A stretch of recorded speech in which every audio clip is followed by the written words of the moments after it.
السلام عليكم ومرحبا بكم حباباتي وخواتاتي، كي راكم؟ ان شاء الله تكونوا مليح وتكونوا غايه. اليوم حباباتي جبت لكم هذه الباتيسري اللي بقوه في رمضان، خاصه عند الناس اللي تحب الفاكهه والجينواز والباتيسري. اليوم جبتها لكم بطريقه ناجحه 100% واحسن من تاع المحلات، وتنجحي بها من اول تجربه ان شاء الله. أول حاجة نصلوا ونسلموا على نبينا محمد صلى الله عليه وسلم ونروحوا للمقادير.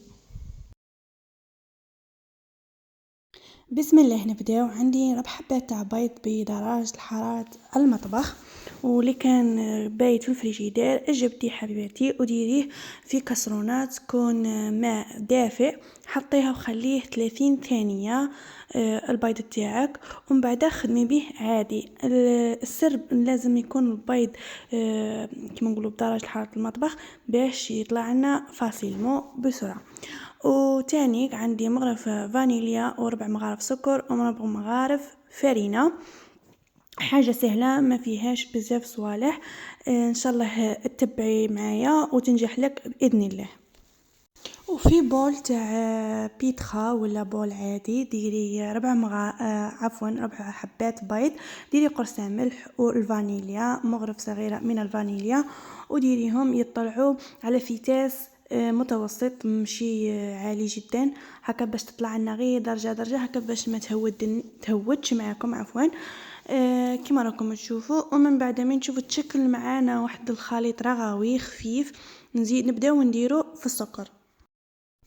وهنايا بعد ما قلت لكم حتى يتشكل داك الخليط الابيض، هنا من تشكل معايا مشي ابيض اصفر، نديرو مغرف الاولى ونحسبو 30 ثانيه، عاد نبداو نديرو في المغرف الزاوجه وهي رايحه. المغرفه الاولى 30، نزيدو 30 ثانيه باش نزيدو الزاوجه، عاود نديرو 30 ثانيه باش نزيدو الثالثه، عاد نزيدو 30 ثانيه باش نزيدو الرابعه. هكا نديرو دي الخطوه باش كيما نقولوا الجينواز تطلع في غردها وما خلطولهاش طلوع تاعها، وهكا ما تكون ناجحه معاك وما تدخلكش وما تهوتش من الطيبها. ومن بعد ما تزيدي المغرف الرابعه والاخيره زيدي الفيتاس حده وخليها مده 10 دقائق وهي تطلع حتى يتشكل معاك خليط متماسك. نروحوا للشاربات. هنا في الشاربات غادي نديروا كاس سكر مع 2 ونص كيسان من الماء وطرونش تاع ليم، وخلطوها ومن تبدا تغلي نحسبوا لها 15 دقيقه ونطفوا عليها. هنا كما راكم تشوفوا بعد ما تقال معايا الخليط تاع البيض، شوفوا كيفاش يجي، لازم يجي كيما هكا ثقيل، من يسيحوا داك اللي يهود من الفوي ما يدخلش فيها، يقعد هكا مقبب من الفوق. نديرو المغرفه الاولى تاع الفارينه ونغربلوها غير بشويه. تاني هذه الخطوه مهمه باش ما يطيحش معاكم. والفوين ندخلو من التحت ونطلعو للفوق، ندخلو للتحت ونطلعو للفوق، ونخلطو غير حبه حبه. هذه الجينواز ما تحتاج لا خميره الحلويات لا والو، غير هكا وتجيك ناجحه ما شاء الله. تبعيدوا الخطوات وراح تنجحي بها باذن الله. وقلت كما قلت لكم 4 مغارف وما نديرهمش دفعه واحده، غير بالمغرف والتخلاط يكون على اقل من مهلك، مش كيما انا هنا راني مسرعه الفيديو عليها راي بالكم راني نخف وهي راني مسرعه للفيديو.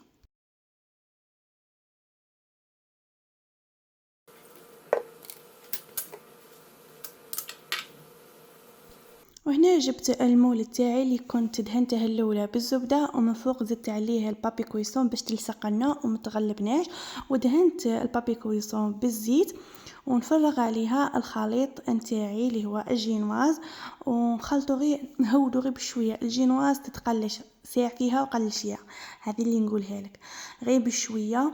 وتاني مشوا بالسباتيو تاني غير بشويه، وما تخلوش جهه معمره على جهه، بغي بشويه بصح حاولي انك تكوني عادله بين الاماكن اللي يكونوا في البلا عفوا.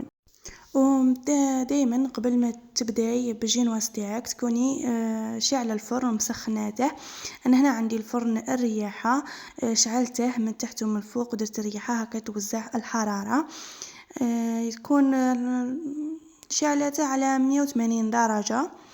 ايا وبعد تبداي تخدمي بالجينواز نتاعك وتدخليها الطيب. من تدخليها الطيب تقعد واحد 10 دقائق، ما تفوتش 10 دقائق. هذه تاني حاجه مهمه، ما تفوتش 10 دقائق في الفرن باش ما تتكمش وتنشف لك. اللي عندها فرن مشتعل ريحه تشعل من تحت ومن الفوق، بصح شاولا تنقص لهم حدها.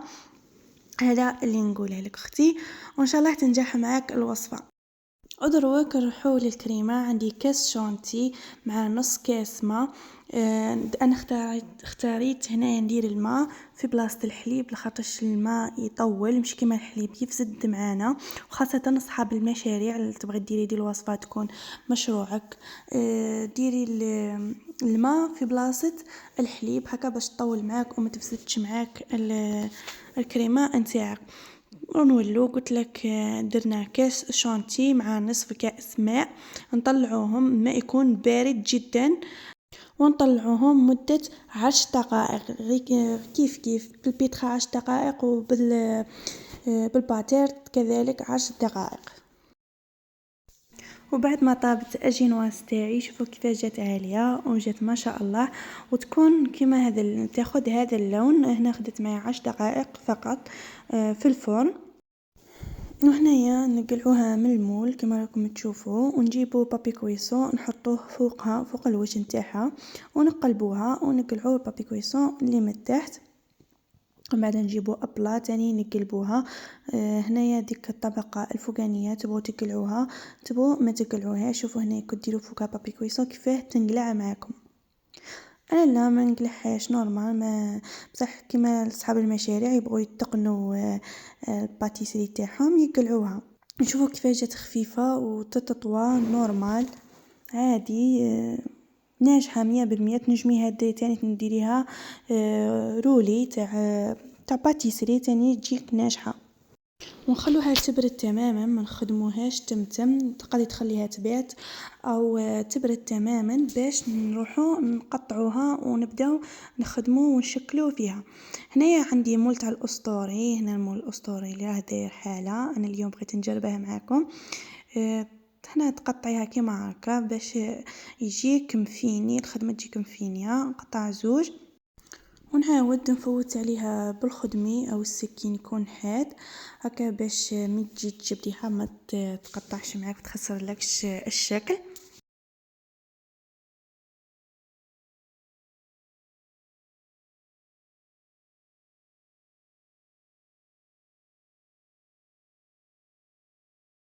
هنايا نجيب المول تاعي ونجيب ساشي ولا بابي هذاك يسموه هذاك الساشي اللي يجرولو ريك راح لي اسمه. مهم بالك فهمتوني. انا هنايا بناتي كانوا وضروه حوست عليهم الصبتة، جبت هنايا سلكت روحي بدي الساشيه ايا جبتها وفينيتها كما كنتو بالخدمي. قطعت لها الزوائد وكاع ونبدا نسقم فيها كبيديه وما نخليش الهواء داخل بين البلا والساشي هكا اللي قلصقه مع البلا. ونجيب الشربة تاعي نوجدها ونجيب الجينواز تاعي ونبدا نخدم في الباتيسري نتاعي. وزدت العصير الاناناس فوق الشربات، هذه خطوه ماشي ضروريه غير انا بغيت نزيدها. نزيد البنه في الجينواز تاعي.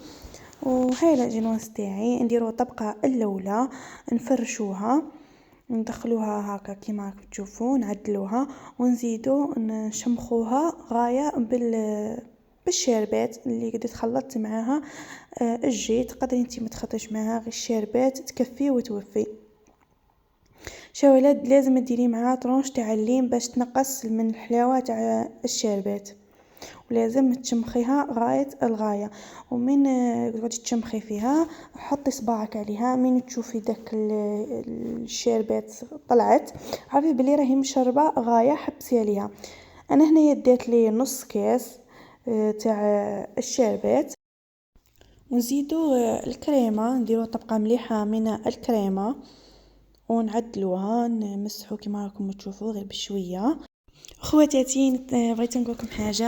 انا متمنيه بزاف الدعم تاعكم لقناتي الصغيره اللي راهي ضعيفه بزاف في المشاهدات. ان شاء الله يا ربي تدعموني. وماذا بك اختي لك تشوفي فيا في الفيديو تاعي، ديري لي جيم للفيديو وكومونتير شباب، صلي على النبي في الكومونتير. وتاني كنقول لك صحيتي وربي يحفظك وخليكم ليا، وان شاء الله يا ربي نطلعوا كيف القناة تاعي تكبر معكم وتستفادوا من وصفات اللي راني نحط فيهم. وان شاء الله التعب تاعي ان شاء الله يكون في القمة، وتانيك تفرحوا به كامل. هنايا بعد ما درت الكريمة نتاعي شربت، زدت درت الطبقة تاع الجينواز وعدلتها كما راكم تشوفوا دوك الزوائد بالخدمي، ودرت شربتها بالجي كما قلتوا الشربات نتاعي. بعد ما شربت الطبقة الثانية نزيد عليها الكريمة من فوق. وهذه الطبقة تاع الكريمة لازم نفينوها غاية وتكون ليس من فوق. ومن بعد ما نليسوها ندخلوها للفريغو باش تتماسك الطبقة تاع الشونتي، الكريمة تاع الشونتي. نديروها في الفريغو وتجمد، ولا ديريها قبل بنهار تخليها تبات غدوة عاد باش ديرلها الفاكهه وتمونطي ديرها المونتاج تكمليها لها. بصح انا من عمري ولا خليتها باتت، من نجمش نصبر كما نقولكم تبات. دروك نجيبو الفاكهه. انا عندي الفريز والتفاح والبنان، وانتي اللي يكون عندك واللي تكوني باغيته ديريه، اللي يكون عند حبيبتي ديره. وهنايا البنان من تقطعيه نديرو له عصره تاع ليم باش ما يكحاش معانا. والطارطة تاعي بعد ما بردت درتها في الفريكو، قعدت واحد 20 دقيقة في الفريكو، ومن بعد جبتها وجبت هنا القطاعة غلفتها بالبابي الومنيوم، لاخاطش ما عنديش داك الكرتون تاع الباتيسري.